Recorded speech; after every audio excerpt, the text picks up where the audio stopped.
bung, bung. Are you being affected by the cost of living crisis? That's too bad. That's too bad. There's nothing I can do about that. But what I can offer you is some good bung bung coffee delivered directly to your door. One less thing to think about when you go to one of the big 2, maybe 3 supermarkets, the monopoly that they have, or biopoly. You know, the overpriced price gouges that they are.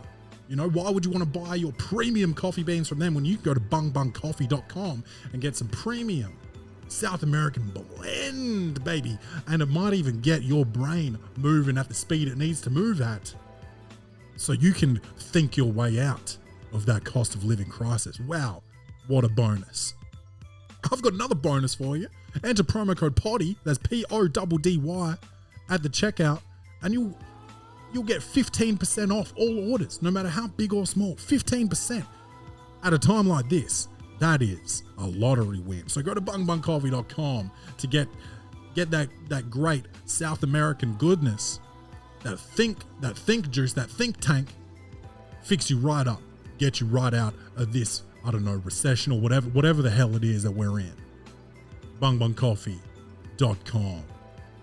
And go to claymcmathcomedy.com for all of my dates. At the moment, we've got January 16th at Cranker Comedy in Adelaide, January 17, 18, 19, and 20 at Good Chat Comedy in Brisbane, January 27, Cold Blooded Comedy at the Lion Hotel, March 2nd, Chuckles Comedy at Adelaide Fringe, March 5th to 9th, Not Safe for Netflix, that's my Fringe show, March 21st, Distill in Adelaide, March 22nd, West Thebby Social Club in Thebarton, March 23rd, the Sussex Hotel in Walkerville, April 19th, Hotel Victor in Victor Harbour, and April 20th, the Bloomberg in Birdwood. There's a couple dates in May, I think, as well that we haven't got up yet, but go to claymcmathcomedy.com to stay up to date and buy your tickets to all of these fantastic shows. Let's start the show. Welcome to the party. Best show on the internet. Ask anybody. You know it's easy money. Sit back, relax, get your headphones, everybody. Welcome to the party. Blackout in the booth. Every episode's a party. We go hard like Ricky Bobby. Tell a friend to tell a friend. This is welcome to the party. Welcome to the party, bung bung. It's your man Claytron, aka the Big Boss Man, aka the Clumsy Jeweler, because I'm always dropping gems, aka the Milkman, because I always deliver, aka the PhD of podcasting, the Magnum PI of podcasting, the Captain, the Dan Humphrey of podcasting, because I am a lonely boy. Yes, it is just me in the booth once again. We don't always have the solo episodes. As much as I miss Boardman, I do enjoy a solo from time to time, but I do miss the Boardman. It's been a few weeks since I've seen him, but you know, Merry Christmas, Happy New Year, all of that jazz. Dan Humphrey, that's a Gossip Girl reference, so sorry about that. I am sorry about that, man, but I have been lonely, not only because I'm in the booth solo dolo today, but they're just, you know, there gets a time in your life, man, when it just becomes all family, and I think friendships are very important. I do. Family's great. I love my family, but you know, once you have a kid, it gets harder and harder to socialize, and you know, I've got a very supportive girlfriend who, you know, allows me to go on this boys trip every year, and you know, I go on the road to do comedy and all of that, so you know, I can't complain too much. But a lot of my friends have moved away, man. So it's just like me and Boardman. You know, that's like my only friend that I see on the regular in Adelaide, really. I got still some friends left here, but none that I hang out with a whole lot. And I miss my friends. I miss the ones that are here. I miss the ones that are gone. Gone as in, you know, interstate or international. Gone as in, you know, also gone too soon. You know, rest in peace to those ones. But yeah, man, it's just like I've been feeling lonely lately. Even when I'm with Kenny and my, you know, the gorgeous Rachel, nothing against them. It's just the hangs. I mean, you know, I miss the freedom sometimes. I just feel lonely sometimes, man. One of my friends actually hit me with a message this week. Czarface a rapper has come out with a new album. I think it's called Artificial Intelligence. And there's a rapper on there that's got some bars. And his name's Frankie Pulitzer. And he sent me this video and they're breaking it down, and they think that Frankie Pulitzer might be Tom Hardy. And he sounds like a New York dude. He kind of sounds like Action Bronson. Put a little bit of cheese and butter in the pot, stir it up. You gonna eat it up hot. Gonna do it from the start. Don't ask my mother. You know I love her. I'm gonna go and sink 6 oysters. That's half a dozen. You know, that's that's kind of what this guy Frankie Pulitzer sounds like, man. On this album, and he's got bars, and he breaks it down like there's these projects that are available on like SoundCloud and shit that he did, and he's rapping in an accent, and I can't hate on that because I've got a mixtape out there. It's called 1990 by Clay Flowers, and that's me and the friend of the show Calvin Fresh, who was on last episode. We did like an ode to the 90s hip hop scene. This mixtape which just paid mad homage to like 90s hip hop, but also like our own experiences in the 90s. And I rapped in an American accent because I don't like the way I sound when I do Aussie hip hop. I think it sounds disgusting, cunt. So I don't do that. So I sort of I kind of sound like Will Smith a little bit on it. But you can listen to that. That's in my on the Clay McMouth Comedy Instagram. It's in my link in bio. So you can find that on SoundCloud and listen to it if you want. But like, so I'm not going to hate on Tom Hardy if it is him, Frankie Pulitzer. Matter of fact, let's pull a beat up. Let's pull a beat up and go Frankie Pulitzer.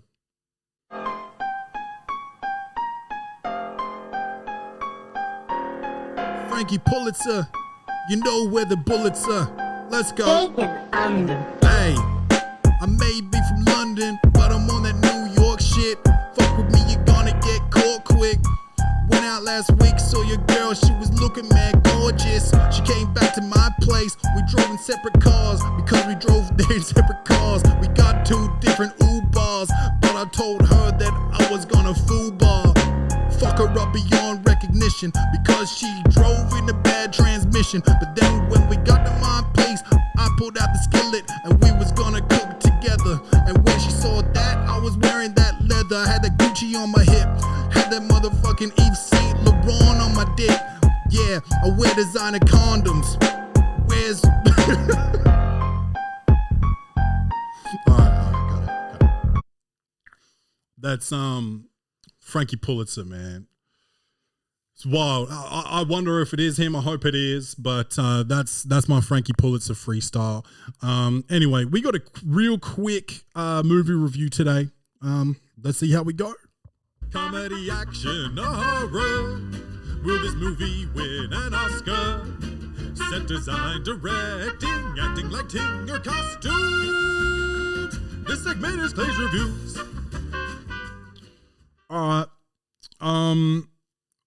We watched this bullshit, man. It was called Best Christmas Ever. And basically this lady, what's her name? Heather Graham.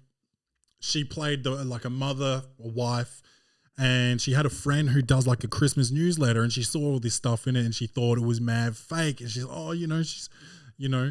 she's trying to finesse us, right? Finagle. And she was like, oh, I wish I could just, run into her or whatever. And then the car breaks down in the snow or something and is right out the front of her house, and she didn't realize. And then they end up doing Christmas with them. She's trying to prove the whole time that her friend's lying, the black lady. And, shit all ends up being a Merry Christmas in the end. The first thing I didn't like was that the daughter was a genius. Okay. And she wanted to prove that Santa didn't exist. A genius. Okay. I think they said she was like already doing Harvard. She's like 10 years old. Okay.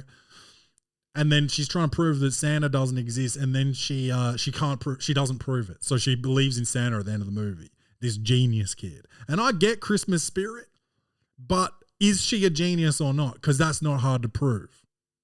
You understand me? Also, all these movies where people just comfortably go through other people's shit is nuts. I would be so scared that I'm going to get walked in on when I'm going through people's filing cabinets and desk drawers and medicine cabinets and, sock drawers in the dresser, because people always, for some reason, keep secret letters and like cash in their sock drawer in every movie. But if you're going to be going rifling through people's shit, you got to make sure no one's home or it's going to be home, or you got some sort of like warning system set up. It's nuts. It's nuts. People just, it's crazy. Anyway, this movie had no real reason to exist. It was really bad. I've never been in a Christmas situation where there is like a caper, like a real, dude, and dude, this is so far-fetched. One of the lady who does the newsletter, like the rich black lady, has a dead son who was like creating a solar-powered fucking hot air balloon. And then that malfunctions at one point, and then the visitor, Heather Graham, she's an engineer all of a sudden. And she's like, oh, hold on, I'll fix it. And it takes her 2 seconds to fix this complex thing. It's just so frustrating, man. They didn't take it to the warehouse and do like a montage of her working on it. She's just like, right? Like, not magic, but like it may as well have been magic because it was literally 2 seconds. And she's like, this is going to work. Go fly, best friend. You can do it. Merry Christmas. Happy New Year. Happy Jesus birthday. It was trash, dude. It was such trash. I don't know. I don't even want to waste your time. Don't watch it. Don't watch it. What would I give it? Heather Graham she had moments of being the worst and the best actor in it, which is like that. I mean, that shows true range. So maybe an extra point. Maybe I'll give it a 2.5 out of 10, 2.5. 2.5 for that bullshit, man. Shout out to Frankie Pulitzer. This is the shortest episode ever of the Welcome to the Poddy podcast, man. But I haven't watched many movies, man. I've been watching Gossip Girl. That's, Dan Humphrey shout out got there. Shout out to Rach as well for forcing me to watch that shit. Me and Rachel do an episode to break that down once we finish it. It is trash. Yeah, man. It's just, I haven't been able to watch much, but I love doing the show. I wanted to jump on and at least get that stupid movie out of the way and talk about Frankie Pulitzer.